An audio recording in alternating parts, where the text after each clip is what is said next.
Halo,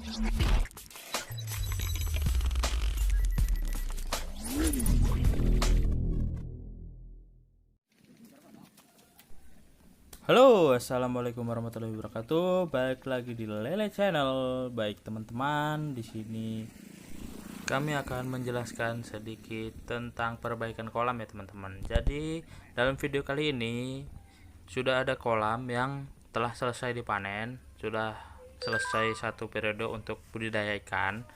Ini kami sedang memperbaiki kolam tersebut supaya bisa digunakan kembali ya teman-teman. Untuk teman-teman yang baru gabung, silahkan subscribe, like, dan komen juga supaya channel kami bisa berkembang dan dapat memberikan informasi yang penting untuk teman-teman semua di budidaya ikan lele. Untuk kolam yang kami gunakan ini ukuran 5 kali 18 ya teman-teman. Nah, untuk kolamnya sendiri kami tidak menyediakan kolam yang dalam ya teman-teman. Di sini kolam kami hanya berukuran 70 cm untuk ketinggian tanggulnya, dan untuk plastiknya kami memasang sekitar 50 sampai 60 cm saja ya teman-teman. Untuk plastiknya kami menggunakan terpal tambak ya teman-teman, supaya lebih awet untuk digunakan untuk budidaya teman-teman. Di sini kita memperbaikinya berdua supaya lebih mudah karena terpal tambak itu kaku, jadi jika memperbaikinya sendiri agak kesulitan ya teman-teman. Nah, di sini kita membuang lumpur yang menimbun plastiknya supaya ketika diangkat ditempel ke dinding tanggulnya bisa presisi ya teman-teman. Untuk teman-teman yang baru buat kolam, ini saya sarankan menggunakan metode seperti ini saja sudah cukup ya teman-teman. Jadi untuk plastiknya kita hanya memasang di pinggirnya saja ya teman-teman, tidak keseluruhan.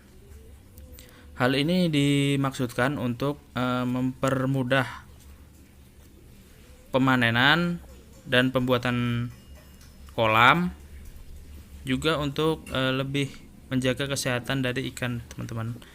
Karena kalau di semua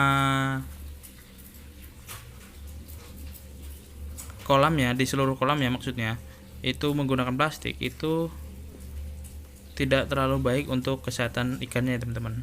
Karena kadang kita memberikan pakan terlalu banyak atau ada bakteri-bakteri yang tidak dapat tereduksi, itu juga dapat menyebabkan ikan kita tidak sehat ya teman-teman.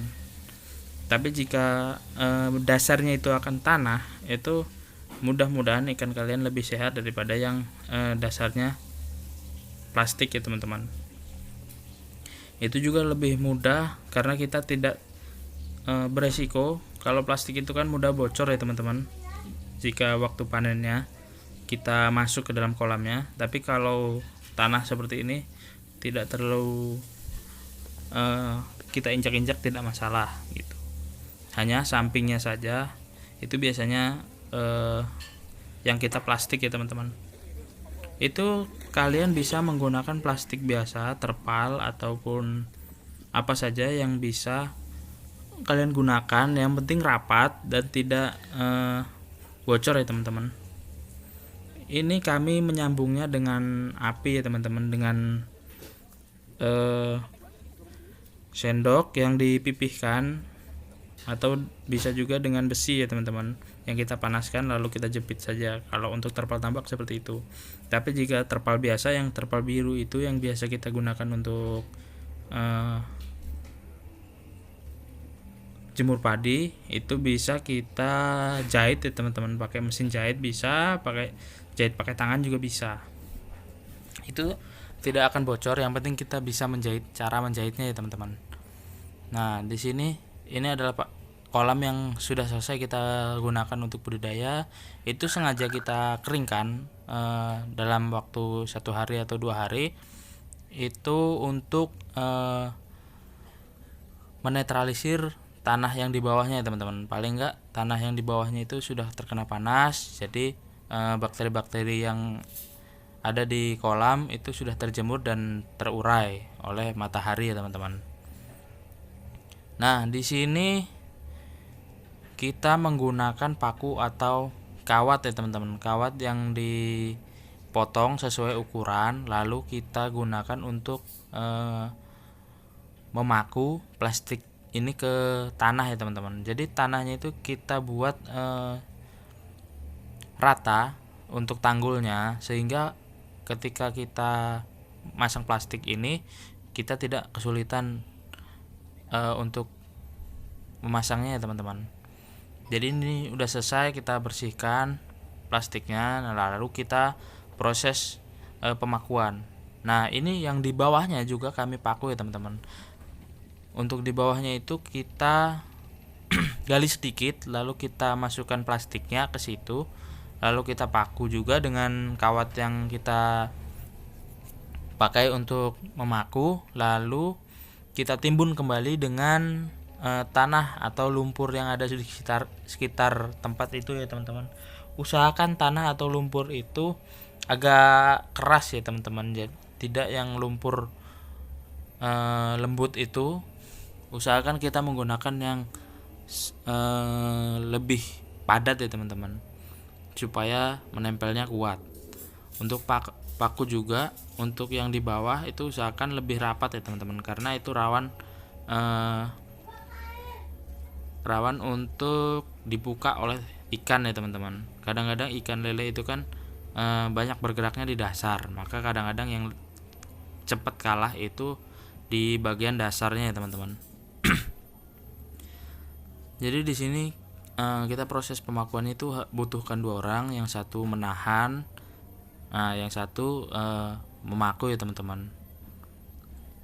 Ini pakunya dari kawat, sekali lagi ini dibengkokkan yang sesuai dengan keinginan kita, supaya dapat menahan plastik ini supaya menempel pada dindingnya. Untuk kalian yang mau membuat permanen juga tidak masalah, tapi jika kolam kalian sewa atau bukan milik sendiri, bisa kalian gunakan metode seperti ini. Jadi suatu saat kalian sudah selesai sewanya, bisa kalian bongkar kembali. Dan jika kolamnya tidak dalam seperti ini, untuk proses pengembaliannya kan lebih gampang. Ini kolam kami yang digunakan menjadi kolam ini adalah sawah ya teman-teman. Tadinya berupa sawah yang kami buat tanggul supaya bisa menjadi kolam. Ini tidak dalam ya teman-teman. Sekali lagi, untuk budidaya ikan lele itu kedalaman 60 cm atau 50 cm itu sudah cukup, sudah bisa menghasilkan ikan konsumsi ya teman-teman.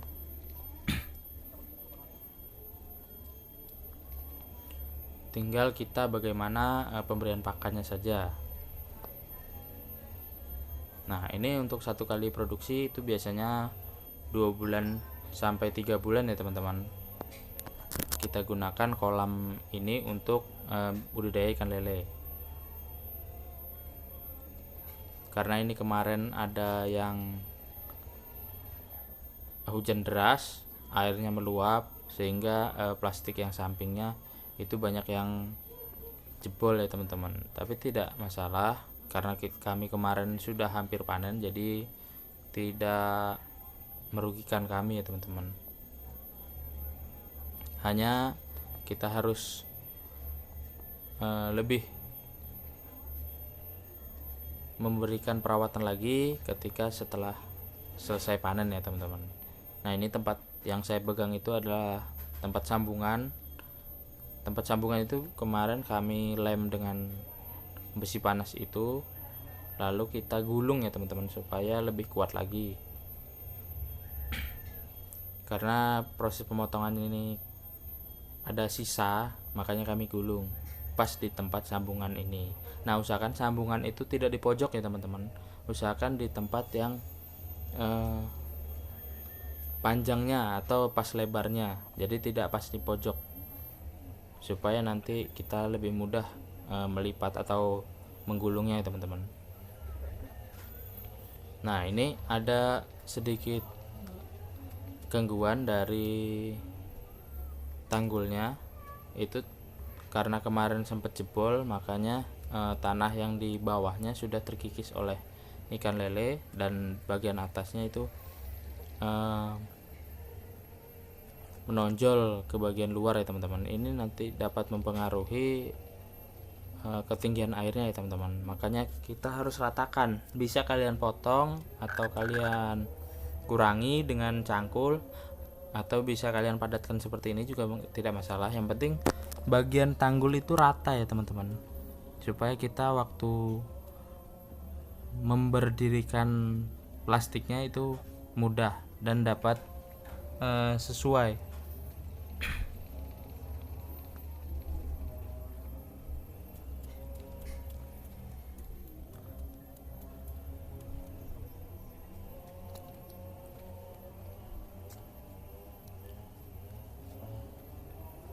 Nah, setelah dirasa cukup, nah ini kita proses pemakuan ya teman-teman. Itu kita gulung sampai rata, lalu kita paku. Nah, bentuk pakunya seperti huruf U ya teman-teman. Dari kawat, bukan kawat apa ini ya, bukan kawat benrat ya teman-teman, tapi kawat yang lebih tebal lagi, agak gede dia, ukuran 1 in kalau nggak salah. Itu sudah cukup kuat ya teman-teman untuk memaku. Untuk panjang dari pakunya itu kalian sesuaikan saja, tidak ada ukuran pastinya. Kami juga yang penting dia kuat menempelnya dan tidak mudah lepas saja ya teman-teman. Jika ingin lebih kuat lagi juga dirapatkan saja, kalian tempat pakunya itu sudah cukup kuat ya teman-teman. Yang penting ketika kita produksi itu tidak rusak ya teman-teman. Kalian juga harus perhatikan juga kondisi kolamnya. Waktu hujan turun itu meluap atau tidak. Kalian harus memberikan pembuangan yang cukup supaya air itu tidak sampai meluap. Jika airnya meluap keluar dari plastik, itu yang dapat merugikan kita nantinya. Kalau plastiknya sudah jebol, itu biasanya ikannya banyak yang masuk di dalam plastik ya teman-teman. Dan itu kadang-kadang bisa mati, bisa juga merusak tanggul ya teman-teman. Makanya kalian harus hati-hati, harus diperhatikan setiap harinya. Jika ada yang sudah mulai ada tanda-tanda mau jebol, maka kalian harus rapikan kembali dengan paku ya teman-teman.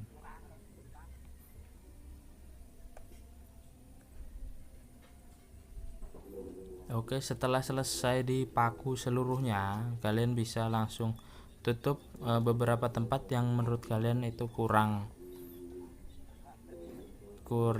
ada tanahnya ya teman-teman, yang di pojok-pojoknya, di bawah-bawahnya. Jika yang lainnya sudah tergubur rapi, tidak perlu ditambah lagi. Nah, jika ada yang kurang rapi, itu kalian tambah lagi dengan lumpur ya teman-teman. Tapi usahakan lumpurnya yang agak keras, jangan lumpur yang lembek itu. Atau kalau bisa dengan tanah yang baru juga tidak masalah, kan hanya membutuhkan sedikit saja ya teman-teman, tidak perlu banyak-banyak. Yang penting dia rapi, kekubur, dan tidak khawatir jika ikan itu nanti menjebol plastiknya ya teman-teman. Setelah selesai semua, kalian bisa langsung isi dengan air ya teman-teman. Untuk airnya bisa kalian isi dengan air yang baru, atau bisa juga dengan air yang bekas budidaya kalian ya teman-teman. Itu terserah kalian. Kalau kami biasanya menggunakan air yang sudah lama ya teman-teman, sudah ada ikannya, lalu airnya kami kuras, kami pindahkan ke kolam kosong seperti ini supaya dia cepat berkembang mikroba ya teman-teman. Nah, ini kami rapihkan lagi.